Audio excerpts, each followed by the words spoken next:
ખાડા રાજથી મુક્તિ ક્યારે?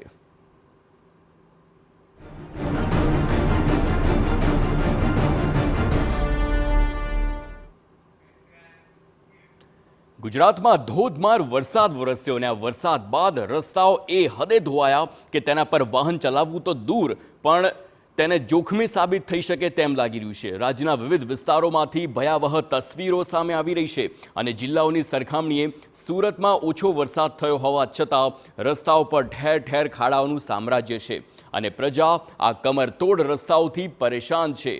તો આ તરફ ઓછા વરસાદમાં બિસ્માર બની ગયેલા રસ્તાઓ જાણે કે સ્પષ્ટપણે ભ્રષ્ટાચાર તરફ ઇશારો કરી રહ્યા હોય તેવા દ્રશ્યો જોવા મળ્યા। એક તરફ સુરેન્દ્રનગરની વાત કરીએ જ્યાં દર વર્ષે ઓછા વરસાદની ફરિયાદો ઉઠી રહેશે, પણ જો ઓછા વરસાદમાં રસ્તાની આ હાલત હોય તો વિચાર કરો કે જો ધોધમાર વરસાદ વરસે તો સ્થિતિ શું સર્જાય। વાત કરીએ ભાવનગરની, અહીં પણ બિસ્માર રસ્તાઓની તસવીરો સામે આવી છે। ભાવનગર નારી ચોકડીથી સિહોરનો હાઈવે એ હદે તૂટી પડ્યો કે તેના પર વાહન ચલાવવું જોખમી સાબિત થઈ રહ્યું છે।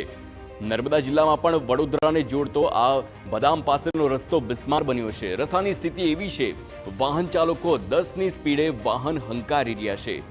મુદ્દો એ છે કે કરોડો રૂપિયાનો ખર્ચ કર્યા બાદ પણ ટકાઉ રસ્તા શા માટે નથી બનતા?